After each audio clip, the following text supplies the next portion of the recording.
السلام عليكم دكتور محمد خير. اهلا وسهلا، اهلا وسهلا، سلامات. اهلا وسهلا بك.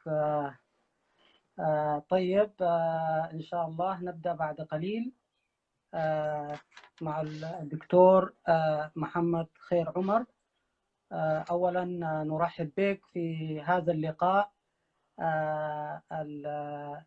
الخاص بموضوع يتعلق بتيغراي وإريتريا.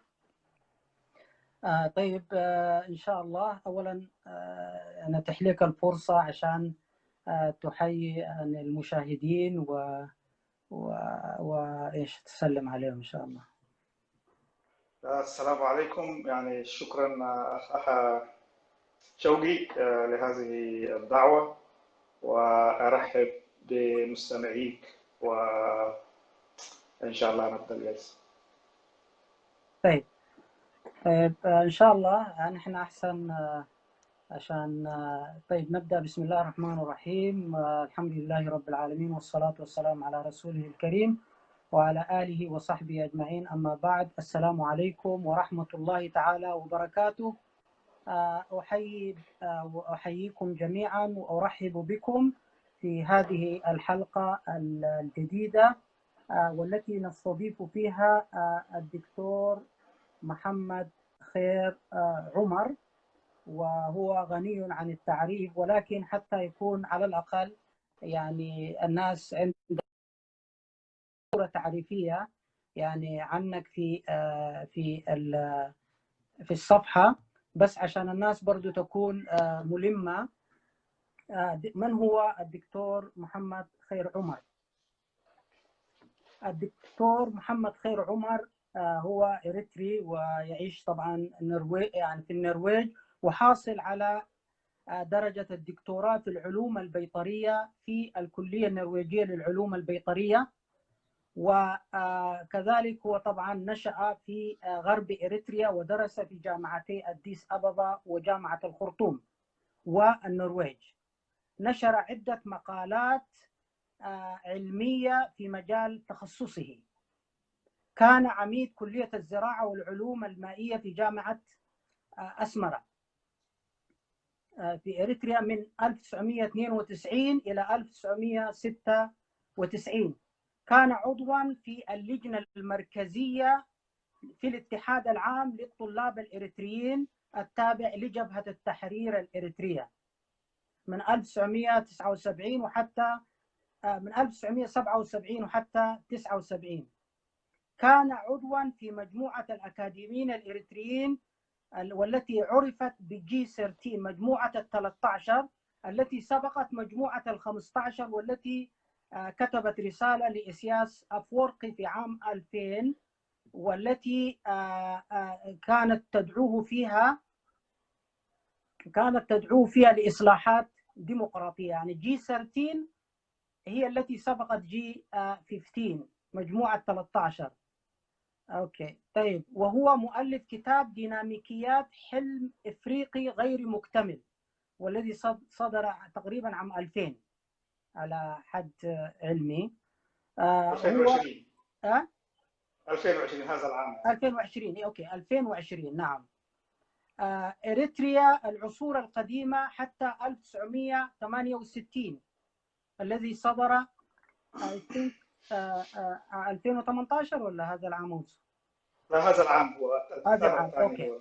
نعم. وشارك في تأليف كتاب أسمرة، كتاب مصور 1890 وإلى 1938، الذي صدر عام 2018. مهتم بالتاريخ وله أرشيفا خاصا بإريتريا اسمه هيدجايت بلوج سبوت يعني .com. طيب أستاذ، هذه هي تقريبا نبذة تعريفية عن الدكتور محمد خير عمر. طيب، الآن هو موضوعنا زي ما هو موجود في العنوان، أطماع وأحلام تيغراي في إريتريا، الماضي الحاضر والمستقبل. وما هي طبيعة العلاقة المفروض تكون بين تيغراي وإريتريا، أو حسن الجوار، علاقة حسن الجوار المتوازنة. فلنبدأ دكتور محمد خير عمر مشكورا في هذه الحلقة الخاصة بإريتريا وتيغراي. شكرا أخ شوقي. فأنا حتناول العلاقات التاريخية بين تيغراي وإريتريا عبر العصور، وحنجي للظروف الحالية يعني. فتيغراي دي كانت جزء من الحضارة الأكسومية أو مملكة أكسوم، ونلقى إنه جنوب إريتريا والتيغراي يعني عندهم تاريخ مشترك بالنسبة للحضارة بتاعت أكسوم. وفي برضه حسا يعني دراسات جديدة بتقول إنه قبل حضارة أكسوم كانت في برضه حضارة قبلها في مناطق المرتفعات. ومملكة أكسوم دي كانت يعني في صراع مستمر مع البيجا، كان في حروب بيناتهم، والبيجا ساهموا في انه تضمحل مملكه اكسوم. في عوامل ثانيه، لكن عوامل اضافيه كان انه الغزوات بتاع البيجا اللي هي اسقطت اكسوم. وبعدها لانه الحضاره بتاعت اكسوم دي جديده، يعني 100 بعد الميلاد الى 900 بعد الميلاد، يعني حديثه هي. بعدها بعد 900 الى 1270 كان في برضه حضاره اسمها زاغوي، اللي هي كانت في برضه كانت تشمل جزء من اريتريا، الهضبه الاريتريه، وجزء من تيغراي. فعندهم برضه تاريخ مشترك، اللي هم كانوا الاجو، اللي هم كانوا ماسكين السلطه في مناطق من الحبشه. والاجو اللغه بتاعتهم وكده قريبه للغه البلين. وبعدين السلاله السليمانيه تبدا من يعني 1270 بدات السلاله السليمانيه في اثيوبيا. ونلقى برضه في القرن الخامس عشر اللي هو سنه 1400 تقريبا 35 كانت الحمله بتاعت احمد جران، اللي هي كانت جزء من سلطنه ادال العفريه. وفي الفتره دي كان احمد جران استولى على اريتريا وتيغراي، حتى وصل الى كسلة تقريبا يعني. ف بالذات المسيحيين في تيغراي اريتريا بيقولوا انه هو احرق عده كنايس وكده، وكان وضع صعب بالنسبه لهم وكده، فده برضه بيتذكروه. بعدين حصلت في الحبشه حاله اسمها عصر الامراء، اللي هي بدات من سنه 1750. بعدها أتى يوهنس ده كان زمان اسمه كاسا، وهو يتعاون مع الانجليز وقضى على الملك تيدروس اللي هو كان بين 1855 لحد 1868 يعني. فأتى يوهنس لأنه في تاريخ مشترك بين المرتفعات الإريترية وتيغراي في الفترة دي يجب الإشارة إليها. أتى يوهنس ده كان حكم من 1800 تقريبا 72 لحد سنة 1889. في الفترة دي كان في حاكم حماسين اسمه راس ولد ميكائيل سلمون، وكانوا في اسرتين في الكبسة بالذات في الحماسين اللي هم يسموهم الحزقة والتعزقة، كانوا في صراع دائما.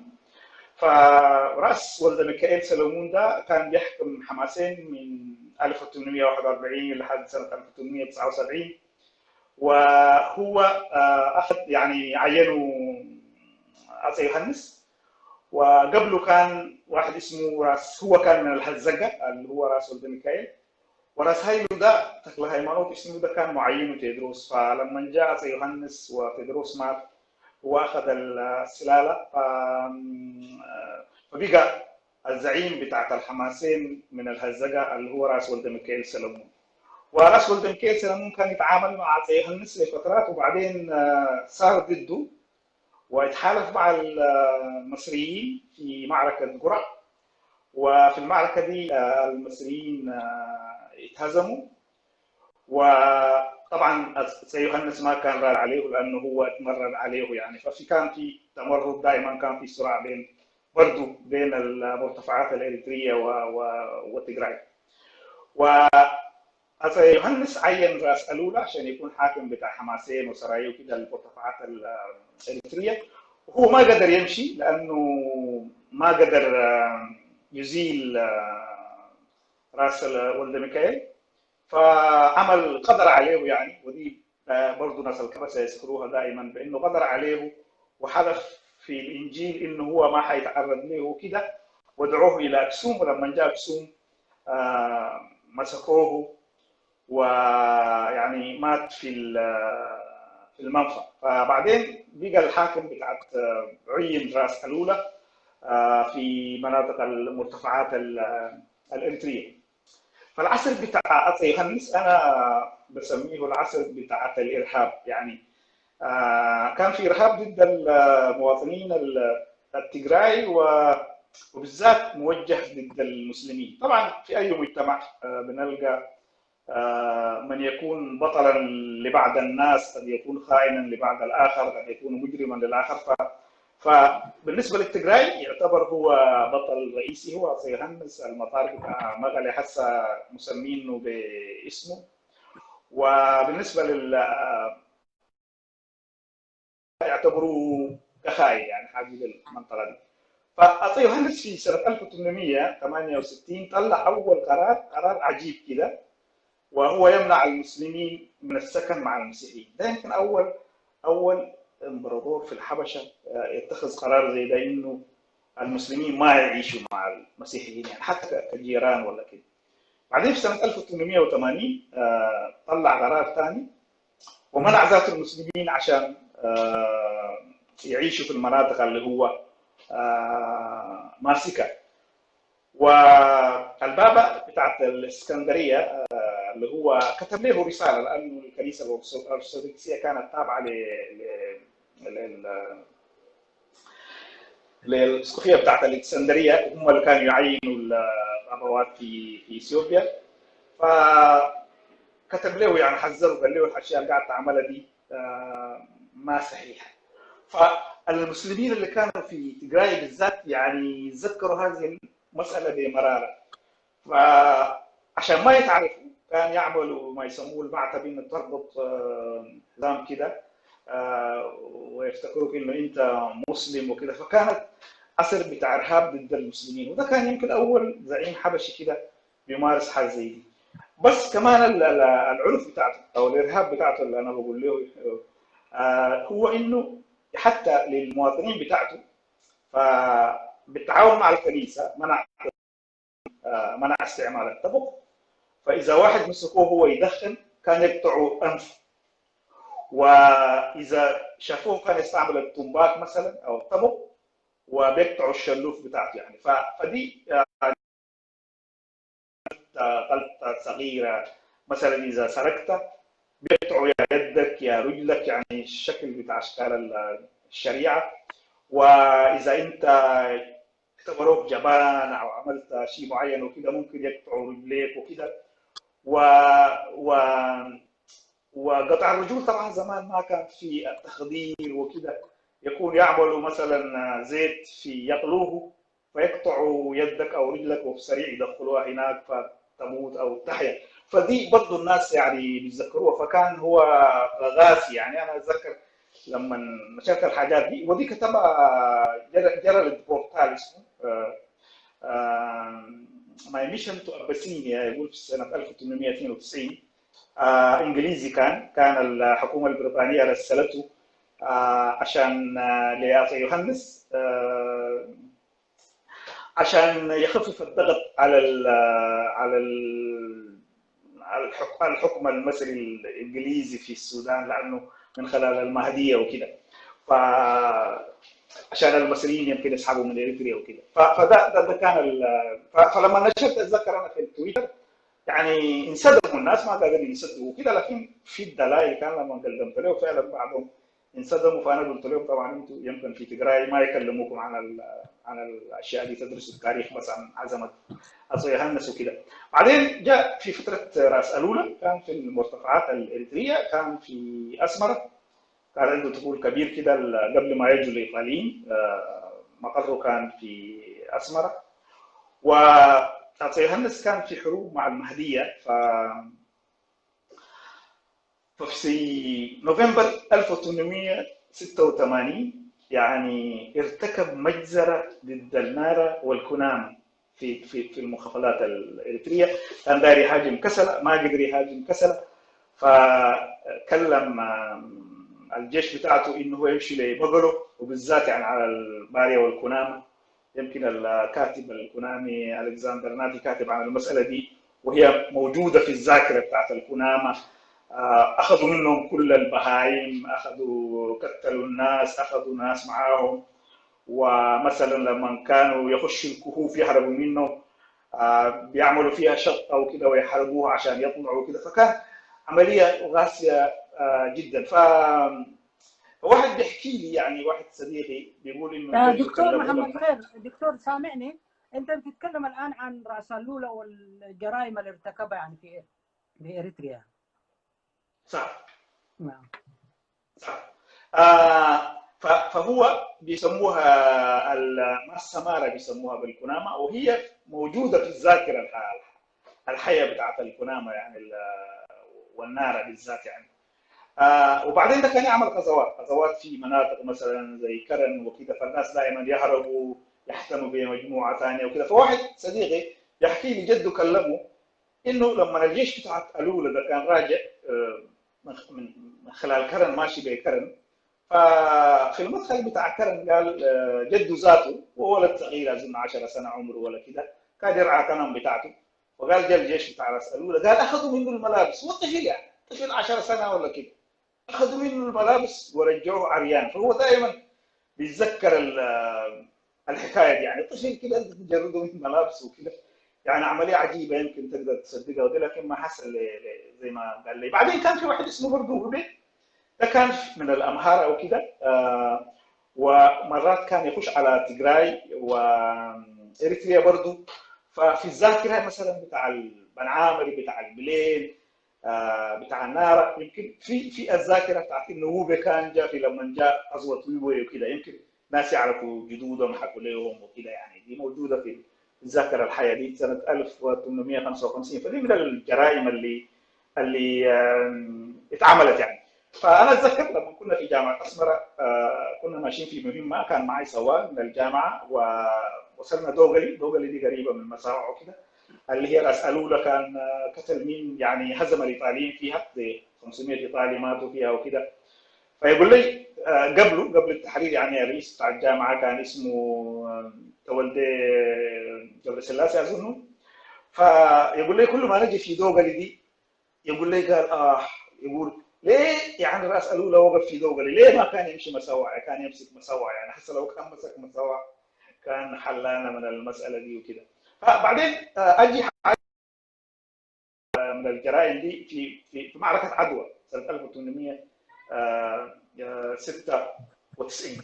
فبالنسبه زي ما قلت، راس ده أصيهنس يعتبروه طبعا بطل من خلال التجراي، لكن الامحاره بالذات يعتبروه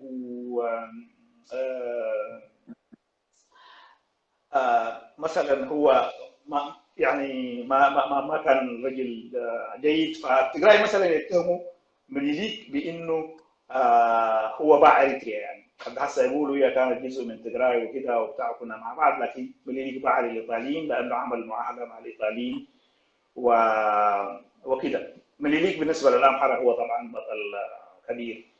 في المعركه بتاعت عدوى دي حصلت في سنه 1896. مع الجيش الايطالي كانوا 8000 نفر، ودي مدونه هي. بعدين 2000 منهم ماتوا لانه هزموا الجيش الايطالي في الفتره دي، لانه الاثيوبيين بالذات راس الأولى وغيره كان جيد في العسكريه، وكان يعرفوا المنطقه وكده، خلوهم يخشوا في غار وبعدين هجموا عليهم. ف 2000 ماتوا و800 اخذهم اسرى من الاريتريين اللي كانوا مع الجيش الايطالي، وغطوا ارجلهم من خلاف يعني. يدعو يدك اليمنى ورجلك اليسار، او رجلك اليمين ويدك اليسار بطريقه بشعه، عملوها في دير للرهبان.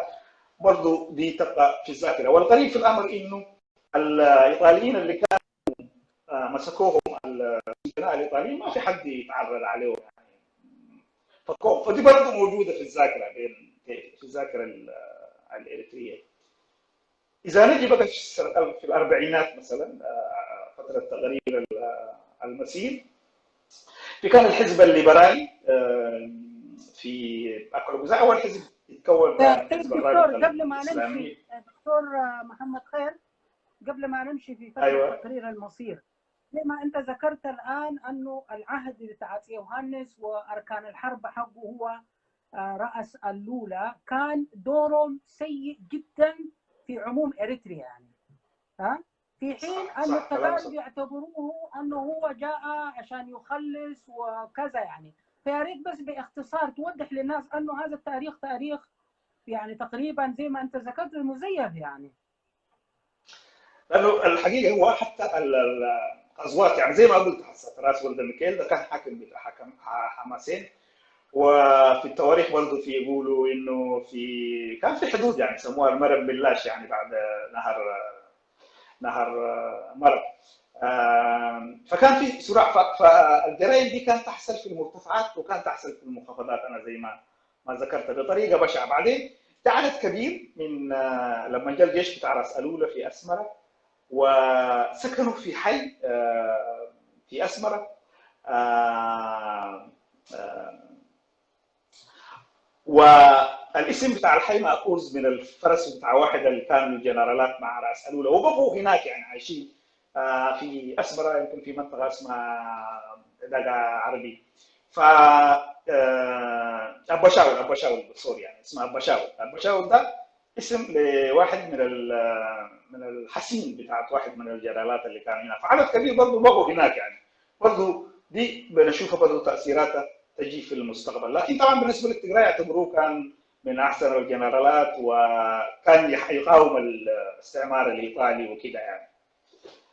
فدي ناخذها في الاعتبار يعني. التجارب يمكن يشوفوها بناحيه، الاريتريين بيشوفوها بناحيه ثانيه.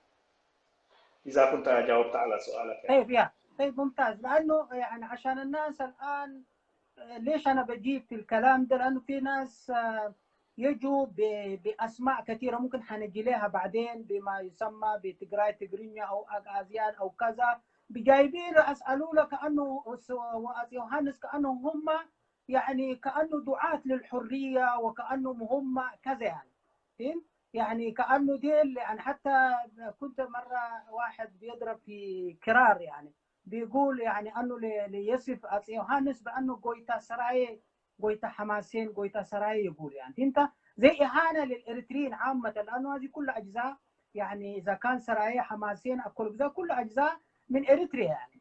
فكيف الناس تفتخر بناس اصلا اضطهدوهم في هذا جزء تاريخي من تاريخنا يعني؟ فعشان كده الناس لازم للاجيال تتضح لها هذه القضايا وفي نفس الوقت يعني ما يزوروا التاريخ.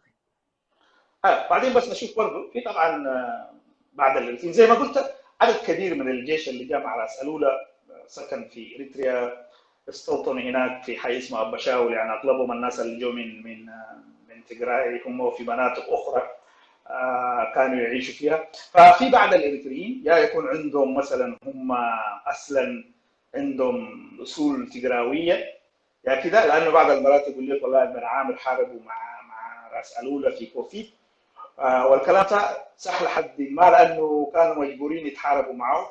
فحتى لما جاء الاستعمار الايطالي كانوا مثلا الشيخ اسمه علي نورين وموسى الفيل استنوا جاهزين مع راس الولة، لانه برضه كانوا هم في معارك مع المهديه وكده.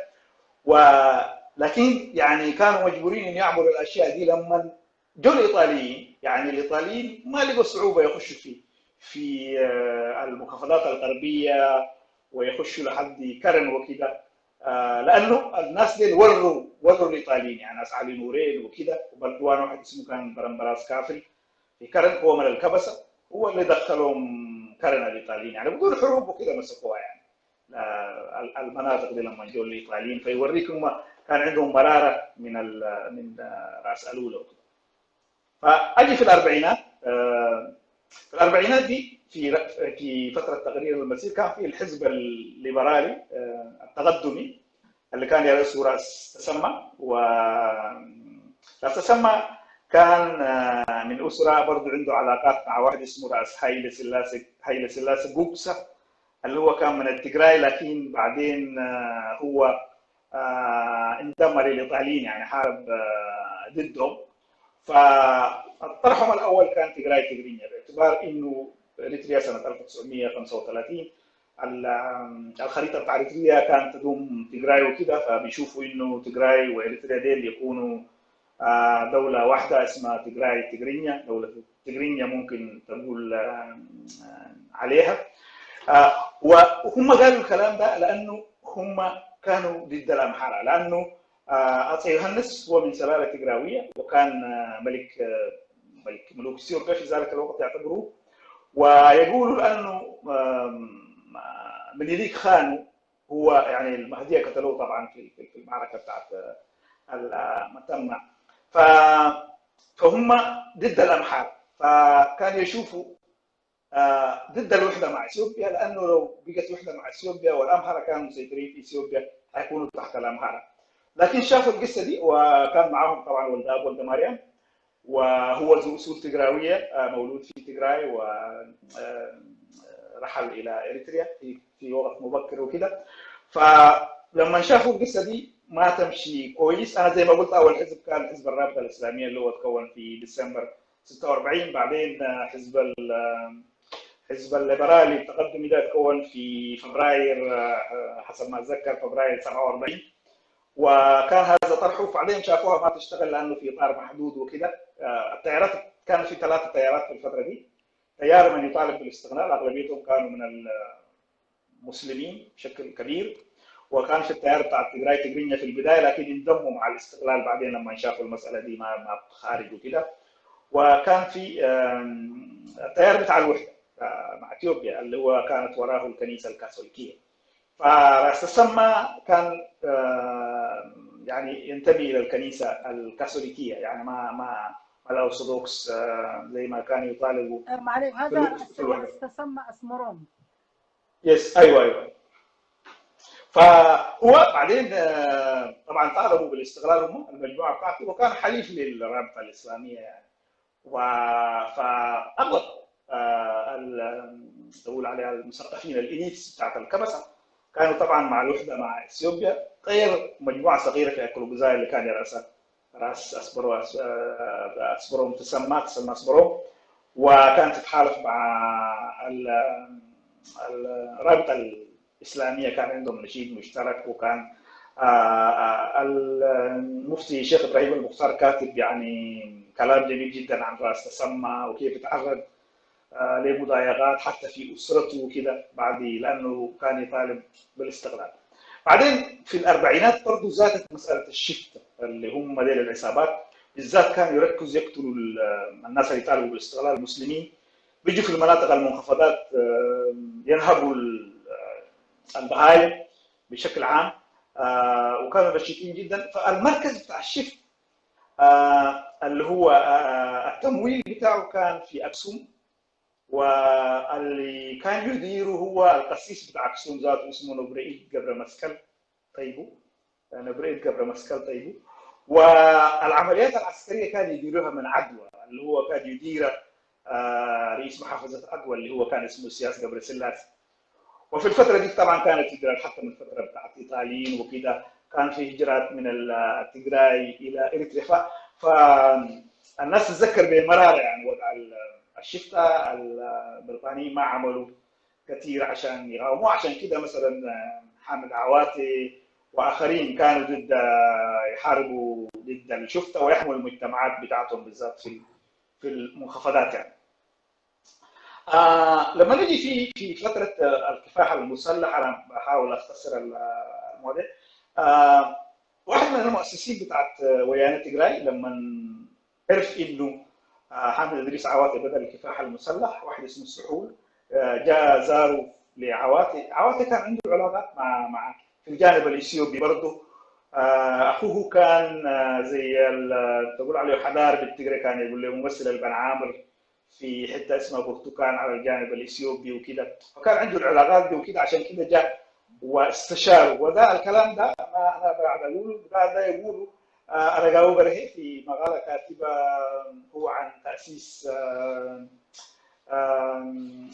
الجبهة الشعبية لتحرير تجراي، وده يأكد إنه حتى التجراي كانوا استشاروا حامد عواتي لما قاموا فيه، بالرغم من إنه برضه أرجاو بيشير على حامد عواتي إنه كان شفته وكده.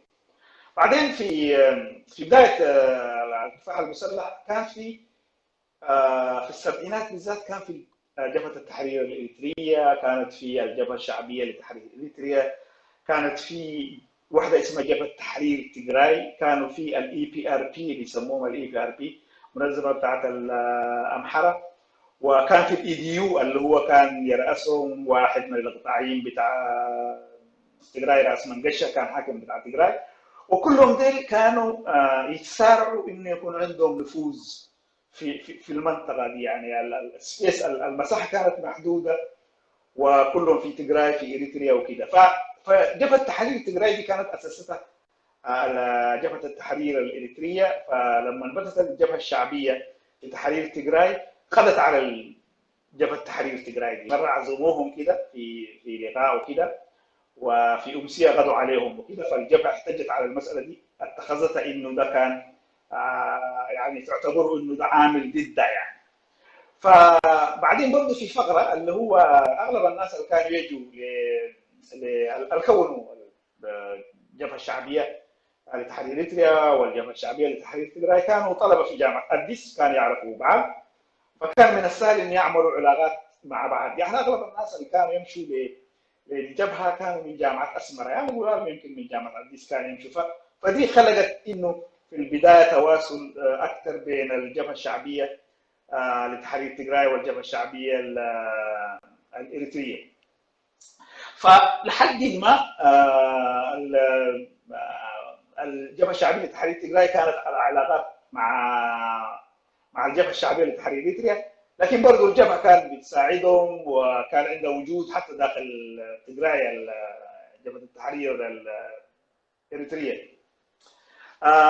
الملف بتاع من جانب الجبهه، الملف بتاعت الويانه تجراي، انا اتذكر مره مشيت الميدان كان اظن في 78 ولا كده، فلقيت في الاستقبال بتاعت اللجنه التنفيذيه لقيت ملس زيناوي كان ينتظر انه يلتقي به، فانا استغربت لانه بعرفه بنتعرف من زمان، فسلمت عليه وسلم عليه وكده. استغربت انه هو يعني خاطينه في الريسبشن العادي بتاعت اللجنه التنفيذيه، فربما شويه التعامل بتاع الجبهه كان فيها شويه تعال. هو اظن في الفتره دي كان هو مسؤول بتاعت الامن بتاعت الويانه تجراي. فالملف دكتور محمد خير، كان ملس زيناوي أيوة. كان ينتظر مين؟ كان معلش النقطه هذه.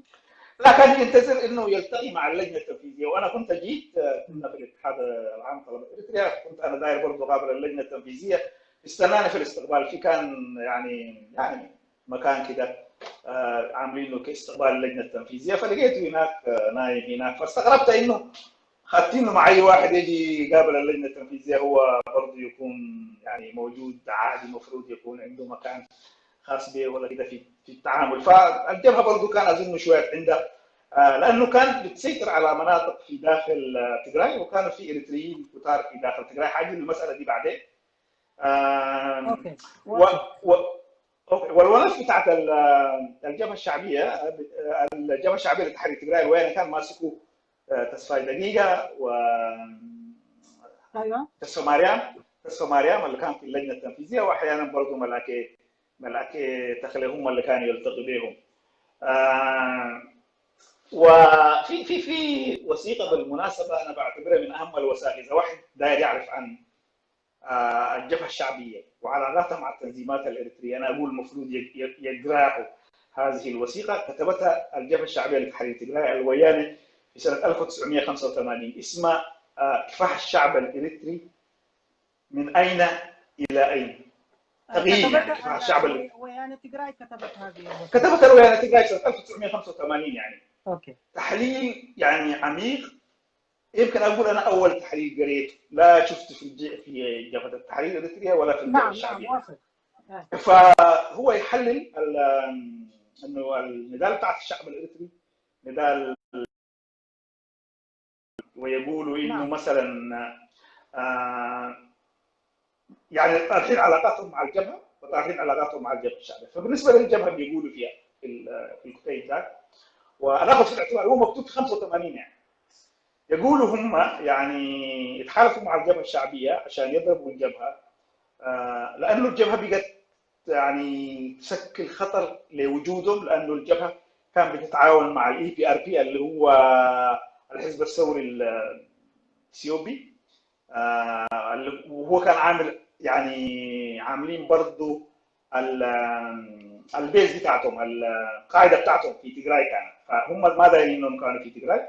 وزي ما قلت كان في الاي دي يو، اثيوبيان ديموكراتيك بارتي، الجبهه الديمقراطيه الاثيوبيه اللي هو كان يدير راس منقشه، كان من القاعدين فتره في السودان، كان برضه مدينهم اذاعه وكده يعملوا فيها. فبيقولوا من الخلافات بتاعتهم مع الجبهه، الجبهه كان يعتبروها كتنظيم وطني بس مش تنظيم ديمقراطي وكده ثوري.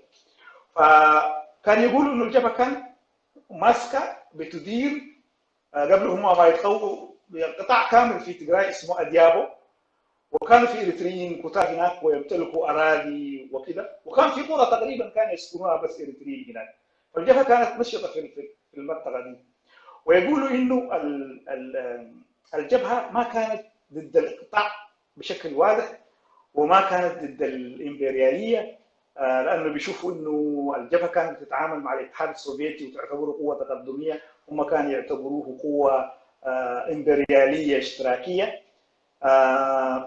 ويقولوا انه الجبهه يعني دعمت الاي دي يو، ناس بتاعت راس منقشه والاي بي ار بي، وقالوا اصبحت تشكل خطر علينا يعني. عشان كده احنا اتحالفنا مع الجبهه الشعبيه لدربه. بالنسبه الوثائق بتاع الجبهه عن الجبهه الشعبيه، اللي لقيت الوحيده هي اللي قال كان عامله تصفيه دقيقه. ما شفت لي انا تقييم مكتوب من الجبهه عن علاقاتهم مع ويان تجراي او التنظيمات الاخرى. ما شفت اذا في حد شاف ولا كده، يمكن يهديني يكون كويس. فالوحيد اللي لقيته هو انترفيو لقاء كان عامله جونتر شرودر، هو الباحث الالماني، مع تصفيه دقيقه. فيقولوا هم في هو تجراي كان معلش، عندهم تصفية دقيقة هو يعني بتاع حزب الشعب الديمقراطي حاليا ايوه، اللي هو كان سكرتير اللجنه التنفيذيه لجبهه التحرير الاريتريه يعني زمان قبل دخول الجبهه للميدان يعني. اوكي. فيقول كان هم يعملوا يسموه توزيع الاراضي، يعني كان ياخذوا الاراضي من الاقطاعيين ويوزعوها على الفلاحين وكده. فكانوا الاريتريين هناك، فالجبهه طلبت منهم ان هم الاريتريين ديل يخلوهم هم اريتريين وكده. و والتجراي قالوا يا اخي انتوا، قال لهم انتوا اريتريين، كانوا ماسكين اراضي، كانوا بعض اقطاعيين اريتريين اراضي كبيره، فجابوا ناس من قرى ثانيه في القرى اللي فيها الاريتريين، وقال لهم يتوزعوا يدين ياخذوا برضه حصتهم من الاراضي معاكم يعني. ف فاختلفوا هنا الجبهه والويانه في المساله دي. فقالوا الجبهه انه نحن برضه كان في عنجيه شويه من الجبهه، افتكر انه قالوا ما نحن ندير المسائل دي وهي داخل تجراي وكده. التجراي قالوا دي اراضينا وكده. بعدين برضه التجراي كانوا يطالبوا قالوا بادومي كانت ماسكاها الجبهه، كان يطالب ببادومي وحته اسمها بلسه وحته اسمها رجولي في الكلوجوزاي، لانه قالوا دي المناطق دي كانت تدفع زمان اتاوات في تجراي يعني، كانت تدفع الضرائب لتجراي، عشان كده هي برضه معانا. فالحدود دي في بلسه ورجولي دي الحدود بين اريتريا وتجراي فيه نهر معروف هو. فالجبهه كانت ترفض المساله دي. وانا اتذكر انا كنت مشيت في سنه قبل بدايه الحرب الاريتريه الاثيوبيه في 98 اظن في مارس ولا كده. انا كنت بعمل بحث كده، فمشينا مع مع مجموعه من الشؤون البيطريه الاريتريه، فمشينا منطقه قريبه لبادم، اخر الحدود اللي كانت، فورونا يعني لقينا الشعب هنا. وانا استغربت، انا لقيت ناس متحمسين للجبهه يقولوا نحن والله ايام الجبهه كنا محترمين ومعتبرين، وحتى شفتوا شايفين كل مره يحطوا حجر هنا ويقولوا ده اراضينا، وكل مره يتوقعوا علينا ويقولوا اراضينا ونحن لازم حنتصرف معاهم. قالوا كان جانا شريفه وكده وقال لنا دي حاجات الهياماتهم وكده، فكان يتكلموا بمراره. وانا استغربت في المنطقه دي، وهم يقولوا ان هم يشوفوا الجبهه كانت فعلا تحميهم وتحمي مصالحهم. فكان واضح لي انه حتحصل حاجه يعني في الفتره دي، يعني عنه لانه الحاجات دي ما كانت تطلع في الجرائد وكده. فدي شخصيا انا براي عايشتها. بعدين كان واحده من المشاكل بتاع الخلافات بين الجبهه والويانه هي الحدود الدوليه.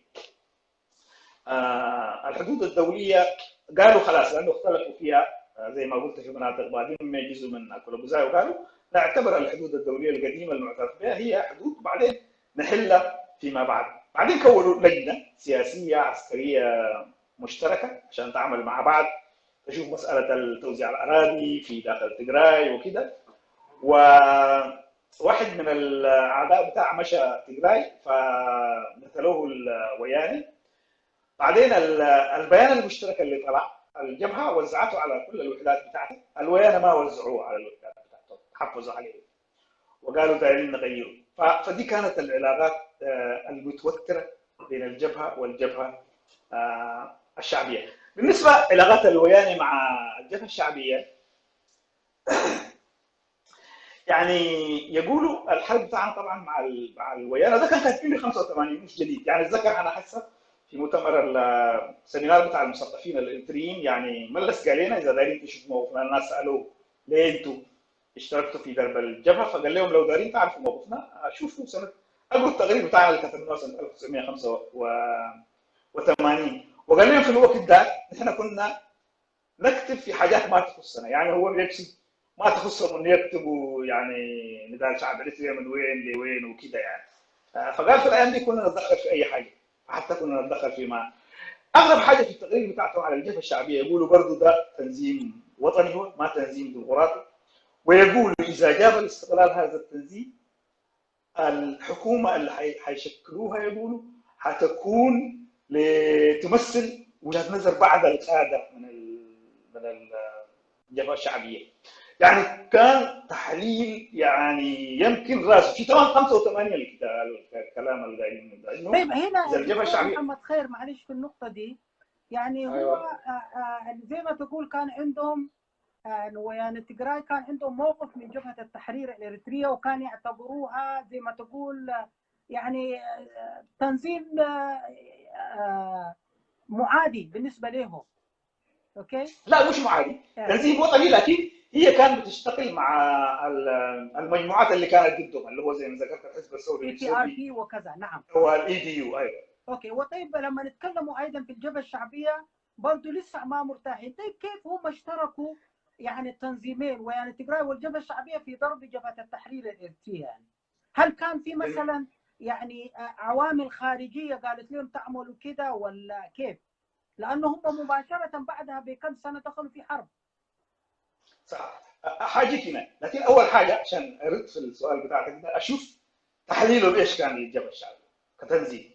يعني هم بعمق حللوا الجبهه الشعبيه، فيقولوا مثلا في الجبهه بتاع الجبهه اللي يمكن نسيت وما ذكرته، انه يقولوا الجبهه اتهزمت مش لانه نحن والجبهه الشعبيه ضربنا، يقولوا هي اتهزمت لانه في داخلها كان في صراع قيادي في داخلها هو اللي ادى لهزيمتها. فيقولوا خسائر الجبهه، يقولوا الجيش بتاع الجبهه بكامل عتاده خش السودان، فيقولوا الخسائر اللي خسرت في المواجهات معانا والجبهه الشعبيه يقولوا ما تمثل الخسائر اللي خسرتها الجبهه في معركه بارنتو. لو نعرف انه معركه بارنتو دي اخذت فتره طويله والجبهه ما كانت تقدر تخشها، بعدين حتى جاوا معاهم الجبهه الشعبيه عملوا بعض المعارك ومشوا. فيقولوا الخسائر بتاع الجبهه اللي خسرتها في بارنتو اكثر من الخسائر اللي خسرتها معانا. فيقولوا بالاساس يعني الهزيمه بتاع الجبهه مش كان لانه نحن والجبهه الشعبيه ضربناه، لكن لانه كان في داخله صراع داخلي في القيادات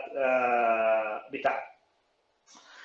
ويقولوا بعد 85 طبعا الجبهه كان طلعت وانشقت الى مجموعات وكده، برضه كانوا قيموا الحاجات دي، وهم برضه يعترفوا بانه الجبهه كانت تقدم لهم بعض المساعدات، وبرضه كانت تساعدهم في العلاقات الخارجيه يعني. فزي ما قلت تقييمهم الجبهه الشعبيه كان انه اذا جاء الاستقلال هتعمل حكومه اللي هو يخدم مصالح فئه معينه في القياده. وكانوا يعتبروها برضه منظمه وطنيه غير ديمقراطيه غير ثوريه. وواحد من الخلافات بتاعتهم كان خلاف ايديولوجي، يعني الولايات التجراي كانوا يستعملوا عندهم الايديولوجيه بتاعت شويه متطرفه في الماركسيه، كانوا يتبعوا بتاع الباني انور خوجه اللي هو كان يمثل ضد الاتحاد السوفيتي، كان هو مع الصين، فهم كانوا ماسكين التيار، يعني عندهم منظمه اسمها ماركسيست لينينيست بارتي اوف تجراي، اخذين خط بتاع انور خوجه في الوقت ده. في الليترشر في الادب الماركسي كان يعتبر انور خوجه متطرف يعني، لانه كان بشكل واضح ضد الاتحاد السوفيتي، وهم برضه كان يعتبروا الاتحاد السوفيتي كامبرياليه، قوه امبرياليه اشتراكيه. ده كان واحد من الخلاف بتاعته. ثاني هم انتقدوا ال الاستراتيجيه العسكريه للجبهه الشعبيه.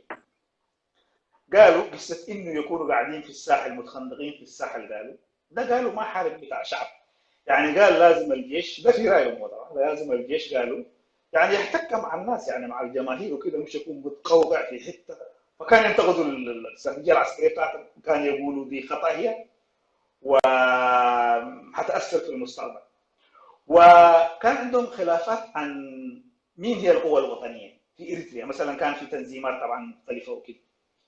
فقالوا الجبهه الشعبيه اليوم تطرح تقول انه التنظيم الفلاني هو وطني، التنظيمات الاريتريه يقصدوهم، وبكره يقولوا ده تنظيم غير وطني، بعد بكره يقولوا ده وطني. فقالوا موقفهم يعني متذبذب يعني. بعدين هم طرحوا في الفتره دي في تحليله، قالوا الانظمه اللي كانت تحكم في اريتريا كانت بتمارس اضطهاد اضافي بالذات للمسلمين الاريتريين. كان في اضطهاد بشكل عام، لكن المسلمين الاريتريين كانوا مضطهدين من قبل كل القوى اللي كانت تحكم في اريتريا، ده كان رايهم. وكان يقولوا لكن هم ما يعتبروا تنظيم مثلا هو قائم على الدين وكده، يعتبروه تنظيم وطني، لكن ده كان يقول واقع من الوقائع بتاع اريتريا. وكانوا ضد نظره الجبهه الشعبيه بانه زي ما الجبهه كانت تقول زمان انه ساحل اريتريا ما تتحمل اكثر من تنظيم واحد، ولازم التنظيمات كلها تتوحد ويكون عندها جيش واحد وقياده واحده. فهم الولايات التجراي كانوا يقولوا ده نظريه خاطئه، لانه قالوا الوضع الاجتماعي السياسي في اريتريا يؤدي الى بروز عده تنظيمات، برضو الاضطهاد بتاع المسلمين وكده ممكن يؤدي الى عده تعدد بتاع التنظيمات. وقالوا في بشكل واضح في اضطهاد ديني وقومي في اريتريا، فمن الطبيعي انه يكون في اكثر من تنظيم واحد في الساحه الاريتريه، فما ممكن تقول لهم انت كلهم ديل يكونوا في تنظيم واحد. زي ما ذكر ملس افتكر قال كنا ندخل في شؤون ما تهمنا يعني. فبعدين قالوا برضه الخلاف اللي كان يختلف معه في الجبهه الشعبيه، قالوا في صراع طبقي في اريتريا، وقالوا صراع الطبقات ده برضه بيؤدي انه كل طبقه يكون عندها تنظيم متقارب انه يحقق مصالحها وكده. وكانوا ضد انه في اريتريا دي ما ممكن تنظيم واحد بقياده واحده بعسكريه واحده يقود اريتريا، على العكس بتاعت النظره بتاع الجبهه الشعبيه. وكانوا يناقشوا ده مع الجبهه الشعبيه، لكن لفتره قالوا نحن يعني ما كنا دايرين نطرح المسائل دي، كنا في اطار اللجنه المركزيه وكده نتناقش في المسائل دي، لكن ما دايرين. بعدين قرروا انه هم يطلعوا، قالوا كان خطا ان احنا سكتنا على الحاجات دي اللي بنختلف فيها. فهم يقولوا تعدد التنظيمات في اريتريا هو شيء طبيعي للتكوين الاجتماعي والسياسي للشعب الاريتري. فيقولوا ولحد هسه يقولوا في الفتره دي ما كان في تنظيم ديمقراطي ثوري ممكن يقود كل التنظيمات دي في تنظيم واحد. فيقولوا وحده الشعب الاريتري ده مفروض ناخذها من هذا الاطار التعددي. وبعدين حاجه عليها دي يمكن كيف تعاملوا مع التنظيمات الاريتريه بعد 2011 وكده. فقالوا انه المفروض يعني التنظيمات دي تتعاون، وكل تنظيم يكون عنده استراتيجيه عسكريه، استراتيجيه سياسيه، لكن يشغلوا. فقالوا اذا داير تعمل وحده مع الشعب الاريتري لازم تعملها بهذا الشكل، يعني ما ممكن واحد تنظيم يقول هو يمثل كل الشعب الاريتري. وطبعا الجبهه الشعبيه الوياني كانت تصاقم مثلا كقوه معارضه لاريتريا، كانوا موجوده في تجراي يعني برغم من فالخلاف الاشكاليه بين الجبهه الشعبيه والوياني تجراي كانت برا يخشوا في حرب، برا يساعدوا بعض وكده. في واحده حاجه اصله اي مسؤول بتاعت الوياني يعني ما ينساها، مؤاخذيننا على الجبهه الشعبيه، لانه سنه 1984 الجبهه الشعبيه منعت انه الاغاثه تخش من السودان عبر اريتريا. فدي يعتبروها ان في حق الظروف بتاعت الشعب، وانا شايف القيادات بتاعتهم بيتكلموا بمراره بالمساله دي يعني، لانه وهي من ناحيه انسانيه برضه يعني ما مقبوله انه انت في ظرف في مجاعه في تجراي انت تمنعهم المساعدات الانسانيه ما تفوت فيه. فدي اصله ما ينسوها يعني في الذاكره بتاعت الوياني. بعدين بعد برضو الاستقلال قلت في هذه النقطة مسألة أنه مسألة الدخول أو منعهم يعني الحاجات اللي كانت تجي عن طريق السودان، صحيح؟ صح. وفي نفس صح. الوقت أيضا في حتى الفترة الأخيرة لما نتكلم سبحة نقا برضو في أشياء يقول نحن ما حننسى، يعني أشياء عملتها جبهة التحرير كأنه يعني عملت إبادات ضد شعب تجراي، يعني عشان كده ما تنسوه. في لقاء كان موجود فيه قادة من ويانا تجراي، يعني ناس أباي صهاي، ناس يومسفين وكذا قبل تقريبا كم شهر يعني. فيعني ايش المرارات دي؟ يعني كأن الناس دخلت حروب وكذا، ولكن لسه في اشياء ما طلعت من جوا، يعني ليش الحقد ده يعني؟ والله هذه مرتبطه لانه هم بيشوفوا بالنسبه للجبهه زي ما قلت لك كانوا بيشوفوها يقولوا التنظيم ده قال هم التحالف اللي عملوه مع الجبهه الشعبيه، يعرفوا الجبهه الشعبيه هي شنو طبيعتها ايش، لكن يتحالفوا معاها من مصالحهم الخاصه لانه كان بتمثل مصالحهم، لانه بيشوفوا الجبهه كان داير تقضي عليهم، لانه الحزب الثوري الاثيوبي ده ما كان عنده موقع بس في تجراي، كانوا في اسيمبا اسمه اظن جبل، و فالجبهه كانت بتساعد الايدي وكانت تساعد البتاع ده، فقالوا كان داير يقضي عليهم. دي يمكن مراراتهم ما يتذكروها يعني. انا لحد هسه ما شفت تقييم كثير عن صادر عن الجبهه عن علاقاتهم غير اللي قلت لك المقابله اللي كان عملت تصفي دقيقه لايه ما كانوا يقدموا. والتحليل ده اللي قلت لك ده اللي هو التيس بإرترا كابينا بي يقول نضال الشعب الاريتري من اين لاين سنه 85. يمكن انا ما شفت تحليل زيه لا من الجبهه الشعبيه ولا من الجبهه انه يحلل الوضع في اريتريا يعني بالتفصيل وبهذه الدقه يعني. فدي المرارات، والمرارات على الجبهه الشعبيه بالذات بتاعت انا سمعت ريفرنس له انه قال كده لكن ما بتذكر بالضبط قال شنو لانه ما سمعته انا شخصيا. لكن المرارات مع الجبهه الشعبيه برضه بالذات بالنسبه للمجاعه دائما لما يذكروا كده كان يذكروها ويذكروها بمراره جدا يعني.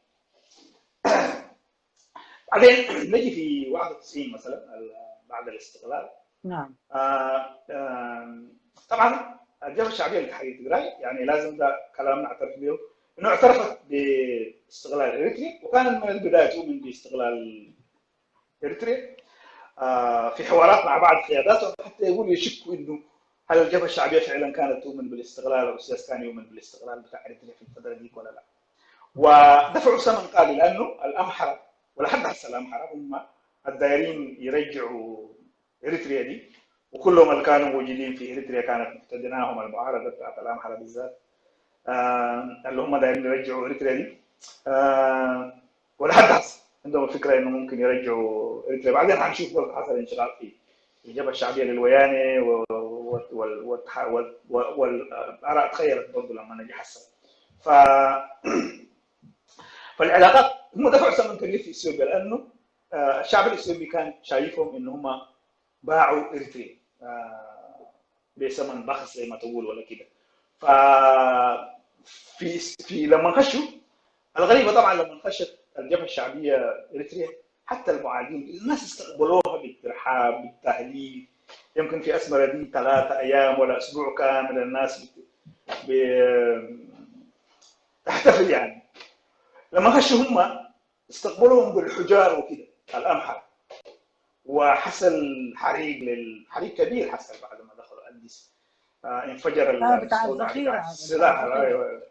ايوه فكان وضع صعب انه هم، فتخيل هذا التنظيم اللي الشعب اغلب الشعب وحتى الناس اللي كانوا في المعارضه كانوا انه رحبوا بهذه الفكره بتاعت الاستقلال وكده، ما قادر يدير 3 مليون شخص، في حين انه الجبهه الشعبيه لتحرير تجراي قدرت تدير هذا 90 او 100 مليون على الاقل كم 20 سنه، بالرغم انه كان في فدي دفعوا فيها الثمن في الوقت ذاك، لازم ناخذها في الاعتبار يعني. بعدين العلاقات بعد الاستقلال كانت علاقات بين ملس والسياسه اكثر من علاقات تنظيميه يعني. حتى مثلا القيادات في الويان كانوا بيشوفوا انه يعني السياسي كل ما يمشي الخارج يجي ينزل في اسمره، يمشي من تجراء من اثيوبيا الى خارج ينزل في سياس. امه والدته كانت هناك، بيجي مرات في الويك اندز في الاجازات الاسبوعيه وكذا يقضيها هناك. فكان يشوف انه هو قبل ما يستشيرهم هم كان يستشير سياسي، فكان برضه ماخذ عليهم. بعدين لما انقسموا نشوف دي برضه يعني. بعدين لما جاءت مساله ضخه اللي هو انه جات في قصه انه التغيير بتاع نقطه يكون كيف، فالاريتريين قالوا واحد نقطه يساوي واحد. طيب قبل ما دكتور، قبل ما تدخل في التفاصيل، انت قلت أيوه. انه ويعني التجراي طبعا كانوا اعترفوا باستقلال اريتريا يعني. اوكي، وان كان هناك كثير من الاقاويل بتقول حتى طبعا موضوع السياسة ذاته في النهايه كان هو عاوز يعمل يعني حكومه فيدراليه او شكل من اشكال الحكم الذاتي وحكومه موحده مع اثيوبيا. والتسريبات طلعت يعني طلعها مسفين حقوس وغيرهم، تمام؟ ان ايسياس بعدين لما شعروا انه هو سحب هذا الكلام، وحتى يبدو الكلام ده برضه قالوا من الزيناوي لولا انه ايسياس خايف من الشعب الاريتري هو داير انه يكون اثيوبيا الموحده، تقريبا في كلام زي ده يعني. فهل التجراي او يعني التجراي بالذات كانوا بيؤمنوا حقيقه باستقلال اريتريا، تمام؟ يعني ام هو كان كموضوع تكتيكي؟ لان انت لو شفت في بعض احاديث زي مثلا الراحل دكتور بينه بتاع جبهة الانقاذ وغيره ايام يعني المجلس الثوري، يعني قالوا اشياء انه حتى انه يعني تجراي ما كانوا عاوزين يعني مساله انه اريتريا تستقل قبل ما هم يحققوا يعني اهدافهم، لانه لو تم استقلال اريتريا بدون يعني ما يحسم موضوع تجراي يعني قضيه تجراي تكون انتهت. وعشان كده كانوا هم بيروا لغايه ما غيروا اهدافهم ووصلوا الى اديس. بعد كده اتفقوا في لندن مع هيرمان كوهين باشياء تشبه قريب من الاستقلال، يعني انه مثلا يكون عمله موحده وهكذا. فموضوع يعني انه هم كانوا بصدق يعني عاوزين استقلال اريتريا زي كانوا في دي كويشن مارك، لانه لو شفت الان التنظيمات الموجوده الان او فروع بتاع الويانه تجراي كلها تقريبا ضد استقلال اريتريا يعني. غير يعني القياده التنفيذيه او قياده ويانه تجراي هم حتى الان ما نطقوا بانهم ما يؤمنوا باستقلال اريتريا، لكن معظم التنظيمات الان التي افرزها ويانه تجراي او الموجوده في تجراي كلها ما تؤمن باستقلال اريتريا. فكيف نقدر نوفق يعني بين هذه الاشياء؟ نقول انه صادقه يعني. الكلام صح، الكلام ده صح، وانا حاجي فيه برضه، حاجي لما اجي في الظرف الحالي حاجي فيه. هو انا زي ما قلت لك زي كتبوها في 1985 كاتبين من زمان هم بيقولوا انه القضيه الاريتريه هي قضيه استعماريه، لازم تتحلى انه اريتريا دي تستقل. زي ما قلت يعني القيادات بتاع الويانه بيقولوا انه حتى السياسي ده يمكن ما كان يؤمن بالاستقلال بتاع اريتريا. قد يكون هناك اتفاقيات زي ما هسه قاعد يظهر وكده كانت داخليه، لكن كان من المهم انه اريتريا دي تستقل وبعدين يحصل مثلا اتحاد فدرالي او كونفدرالي او كده. فمثلا في مقابله عملها الزيناوي سنه 1990 قبل ما يخشوا 91 90 كان في بول هينز، فيقول له نحن قال له الشعب بتاعنا هوموجينس يعني متجانس، ما عندناش مشكله يعني حتى المسلمين والمسيحيين بتاعنا. في اريتريا قال السياسه عنده مشاكل كثيره بالذات المسلمين وكده، فالسياسه قال يعني متخوف، عشان كده في ناحيه الاستقلال وكده عنده بتواجهه مشاكل وكده. فزي انه تقول انه هو حيقول الاستقلال وكده لانه خايف انه الناس حتقوم تقول لازم اريتريا تستقل وكده، لكن الشك كان موجود. لكن ده انا في وجهه نظري في تحليلي انه كان حيتم بعد ما اريتريا تستقل، بعد ما اريتريا تستقل، لانه الشعب الاريتري ناضل كل السنين دي وكان ما كان حيقبل اقل من الاستقلال يعني. فلما تستقل اريتريا ووقعوا اتفاقيات طبعا في المجال العسكري والسياسي والاقتصادي في كل الجوانب يعني. ف ف ممكن تشرب مويه يا دكتور او ممكن. فبقول انه جات مساله النقطه، لكن ده حرجع عليها الكلام اللي انت قلته. اوكي ما حرجع عليه. تفضل. فمن ناحيه انه كونه يؤمنوا انه اريتريا تستغل ما عندي شك فيها انه كان عندهم الايمان، لكن زي ما قلت بعد ما تصبح اريتريا دوله يمشوا في مساله التوحد، لانه حتى سياسه عمل المؤتمر الصحفي في اديس ابابا في الفتره دي بعد الاستقلال 93 وكده قال نحن ممكن نكون دوله فدراليه كونفدراليه اي حاجه يعني. وحتى كوهين ده بيقول لما انطرحوا له لسياسه انه هو يكون نائب رئيس اثيوبيا ولا كده، فيقول له اول مره انا شفت السياسه ده فرحان فرح شديد يعني ما شفت في حياتي. يقول هو فرح بالنسبه للبتاع دي. فكان عنده هذاك بعدين الكلام اللي قلت انت ذكروا مسفن حقوس وكده. فلما جات في النقطه وكده طبعا بدا هناك بشكل واضح انه في النقطه تقصد هي العمله طبعا. العمله يعني قبلها ايش كان يحصل؟ انه الصرف بتاعت الدولار في اريتريا اظن كان 6 فاصل كده نقفه، في اثيوبيا كان 4 فاصل كده. فالناس كانوا يجي يرسلوا قروشهم يعني يقول له اير بالاير يعني تمشي بالطياره وتجي من الطياره يجيبوا الدولارات يصرفوها في اريتريا. ودي كان يحسوا بها هم، لكن سكتوا كانه ما عارفين الحكايه دي. بعدين لما جات عملت عمله وكده قالوا خلاص التغيير يكون مثلا عندك قبل اسرار كان حاكم بتاع تجراي يعني بعرفه انا شخصيا، كنا درسنا مع بعض وكده، ومره التقيته في اوسلو وكان بيحكي لنا عن الاشياء اللي كانت تحصل هناك يعني. فقال بيهربوا البن وكده يعني كان يعتبر يمكن كانت تصدر بن وكده ففي الحدود وبتحصل حاجات كثيره ونحن شايفينها. قال بس بكلم المركز وكده. لكن اظن العلاقات بين ملس وزيناوي كانت تطغي عليه. فجاء الحرب. انا كنت مشيت في محلين يعني زي ما قلت لك، كنت اعمل ابحاث. كنت مشيت بادلني وكنت مشيت بدة. بدة دي كان قبل الحرب بشهرين 3 شهر وكده. انا اتذكر جينا في الحله دي كان في عاصفه رمليه. بعدين بيقول لنا يا اخي في زي جبل كده، يقول لنا ديل الجبل الويان تجراي دخلوا فيه ومسكوه. قال لهم نحن قاعد نطارد المعارضه العفريه، وقال لهم خلاص سمحوا لهم. قال لهم خش قاعدين هناك. قالوا ما نطلع بعدين. ودي كانت في بدة. فانت تشوف الحاجات دي. فانا شخصيا ما كنت مستغرب انه لما حصلت الحرب دي، لانه ما في حريه صحافه، ما في تاخذ معلومه انت بس، لانه انا كنت مشيت في المناطق دي والناس اللي مشوا يمكن كانوا يعرفوا الوضع اللي كان يحصل، انه يعني اجلا او عاجلا كان حتحصل حرب. فلما جات الحرب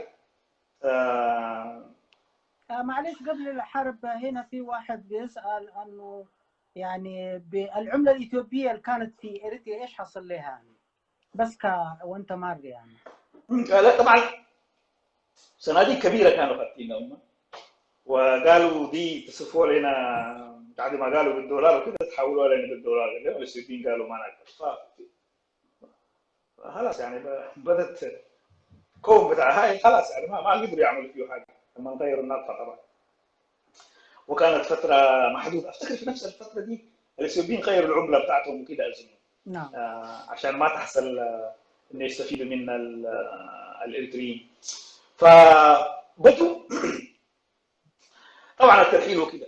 فهنا عندي معلومه واحد قريب من الاحداث اداني لها لما القياده بتاعت الولايات التجاريه اجتمعت في اثناء قبل الحرب وكده وقبل طرد الاريتريين وكده. فالاجتماع كان ساخن يقول، هو من مغرب من القيادات بتاعت الولايات التجاريه في الفتره دي. فيقول القيادات بتاعت الوين اغلبهم كانوا ضد ملس زيناوي، واذا هو ما يخش الحرب ده كان ممكن يغيلوه. يعني هو كان دايرين انه كان يرفض الحرب، يقول انا رفضت الحرب، بعدين يتخذوا قرار ضد، يقول هذا الراجل رفض الحرب ويعزلوه. فهو قال عرف اللعبه دي فبقى معاهم، والا يقول هو ما كان داير اسوي الحرب دي ولا كان داير يطرد الاريتريين وكده. فبقى هو بقى بيطرح اشد منهم يعني. فهو بيقول بالذكاء اتعامل مع المساله دي، وبقى حتى مثلا كان يقول احنا ممكن نقول واحد لون بتاعت العيون بتاعتك ما تعجبنا وكده. ده قال جابه بس عشان يمرر المساله دي انه هم ما يكونوا ضده. هو عارف المساله دي يعني في الاجتماع ده، ما اعرف مدى صحه المساله دي يعني. فحصل طبعا دي خلقت مرارات طبعا. ناس كان عندهم يعني اقتصاد ضخم في مناطق كثيره من اثيوبيا. يمكن اكبر مخبزه في في اديس ابابا كانوا يسموها شوا بيكري، كان مالكها اريتري، كان يملكوا عده اسس وكده. بعدين في الفتره ديك بتاعت علاقاتهم لما كانت كويسه وكده كانوا الاريتريين شكلوا بنوك وكده بالعمله الصعبه وكده. ولانه علاقه كانت كويسه كان يكشفوا نفسهم كلهم يعني الاريتريين. عشان كده حتى بعرف الحرس الشخصي بتاعت ملس زيناوي كان اريتري. الحقيقه كنا في فتره من الفترات كان جيراننا، بعدين عرفنا المساله دي. هو كان الواحد من البودي جاردز اللي كان بتاع ملس. فزملائه كان ياخذوا فيه انه هو بيتعامل اكثر مع السياسه اكثر من ما يتعامل معهم. ودي ادت في سنه 2001 ان هم انشقوا على قسمين، وكان في قسم متشدد. الحرب دي كان دايره يمسكوا عصب على الاقل وحتى يخشوا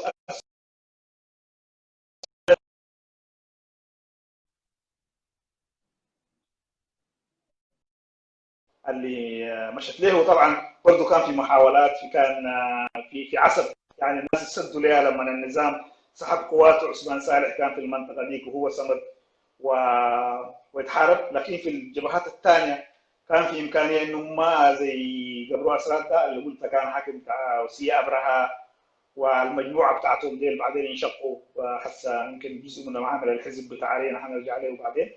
فديل غيروا رايهم حتى في قصه استقلال اريتريا وكده، يقولوا كان خطا انه نحن ارتكبنا خطا يعني على الاقل. فلما جات الحرب كانت بالنسبه للولايات التجاريه انه يكسبوا الشعب الاثيوبي. قدروا لاول مره انه كان ضدهم بعثوا اريتريا وكده، بس اصبروها جدا يعني. كسبوا الشعب الاريتري بطريقه ذكيه. طيب في النقطة دي دكتور محمد خير، يعني ذكرت انه حتى في ولاية تجراي كانوا يعني جناحين، يعني جناح متشدد هو يعني ضد اريتريا وممكن يدخلوا اسمرة ويعني ويمسكوا يعني بعض المدن ها كويس. وجزء منهم كان ربما رافض، يعني انه في انا كنت نزلت في بوست تقريبا قبل كم يوم، يقول فيه واحد انه نفسه ده قبر اسرات يعني، طلب من مجلس زيناوي انه ندخل نمسك اسمره، فمجلس بيقولوا ليش نحن حنتورط، لانه جيشنا حيكون يقعد هناك في المنطقه دي وحيكلفنا كثير، فهو يقول له لا، نحن خلينا نجيب نمسك ونطلع يعني ممكن ينتظروا بالحرب ويطلعوا ويخلوا الاريتريين دول يكونوا في حرب اهليه. ده الكلام اللي قاله يعني قبر اسرات على لسان واحد من الصحفيين الاثيوبيين يعني. ونفس الكلام ينطبق انه سي ابرهة الان برضه واحد من المتشددين، يعني ممكن حتجي فيه في اشياء يعني بيرى اريتريا زي ذاته وهي مش اريتريا لكل الاريتريين، بيراها اريتريا بعين بتاع كبسه ومرتفعات. تفضل. يعني هو هسه ذكر انا اللي كان افتكر هو سي ابراهام يعني في مقابله بيقول قال الاتفاقيه اللي عملوها في عسب قال اول مره اتفاقيه لما عملوا مع سابورتينو، اسمها كان شركه ايطاليه، اثنين من السلاطين العصر، يقول دي كانت تحت اثيوبيا يعني نحن عملناها دي حقتنا يعني، عسب دي والمناطق دي كلها حقتنا، فكان في جناح. والغريب في الامر انه الانشغال اللي حصل في الجبهه الشعبيه والانشغال اللي حصل في الوين حصل تقريبا في نفس الظرف، وبعض الناس يتساءلوا الانشغال اللي حصل ده لانه نتيجه الحرب اللي دارت بين اريتريا واثيوبيا، يمكن برضه بعض اتجاهات في داخل الجبهه الشعبيه ما كانوا دايرين حرب في مع تيجراي وكده، لكن الجانب ده فبعدين بيختلفوا كيف الجبهه الشعبيه والولايات تجراي. يعني عندك في الولايات تجراي مثلا اربعه افتكر من قياداتهم يا امهاتهم اريتريات، يا واحد منهم قدي زراسيون اسمه هسه مع الدكتور ارجاوي برهيوه مقيم في النرويج، هو اريتري ابا واما، لكن كان مع الجبهه الشعبيه لتحرير تجراي، فحصل صراع ايديولوجي بينهم بين ارجاوي برهي وقدي زراسيون ده وملس زيناوي، فخشوا في سمينار يعني ايديولوجي، ويقولوا انه بعدين الطرف بتاع ملس غلب، اغلب الناس وقفوا معاه في السمينار، فلقدي زراسيون ده ورجاو بدهي ده ادوهم عربيه، ادوهم قروش توصلهم الخرطوم، يعني ما قتلوهم ما عملوا لهم حاجه، اختلفوا معاهم ودهم يعني حسه راجعين يعني بدايه حسه رجاو بدهي ده بسمع اليوم كان ضد الويان، هو بيتكلم هو مع ابي احمد. اي صح، الان هو مع ابي احمد هو يعني. ايوه مع ابي احمد يعني. وبعدين حتى لما ينشقوا المجموعه دي بتاع ناسيه وقبل اسرات وكده، اظن في اثنين ولا ثلاثه مسكوهم كم شهر، البقيه موجودين يعني كانوا يتحركوا وكده، ما عملوهم زي ما حصل بمجموعه ال 15 في اريتريا. في اريتريا يعني، فتعاملهم برضه بيختلف يعني، يمكن تقريبا هم عندهم اتجاه سيميلر، لكن يمكن تعاملهم اكثر حذاري من الجبهه الشعبيه. فنجي بعدين طبعا بعد الحرب دي وناسيه كده لحد حسب ما مقتنعين، وقبلوا اسرات كده يقولوا انه لازم حسب دي حقتنا هي، وحتى قال يقولوا انه بصدقنا نحن نؤمن باستقلال اريتريا، ده ما كان صح وكده. فلما جات المعارضه الاريتريه استضافوا المعارضه الاريتريه وكده وبدات تعمل، وانا اشوف افتكر الهدف الاساسي منا كان خلق علاقات بين الشعب، بين الشعبين بشكل عام، بين التجرية بتاع اريتريا وتجراي، يعني هم اللي اغلب الناس اللي كان بيجوا في داخل اريتريا، يعني مثلا فتح الجامعات وكده. لكن اقول بامانه انه الموت بتاع ملس زيناوي اثر في كيف تمشي المعارضه الاريتريه واتجاهاتهم، لانه رجعوا للناس الاشياء اللي كانوا يفتكروها للاريتريين، وبدأوا يتعاملوا معاهم على اساس انه هم واحد، وعملوا المؤتمر بتاعت السمينار بتاع المثقفين في 2010 و2011، وبعدين المؤتمر الجامعي ده في 2011. في نقاشات مع بعض القيادات في الفتره دي، وملس موجود كان في الفتره دي، يعني حتى كان يطرحوا انه يعملوا نظام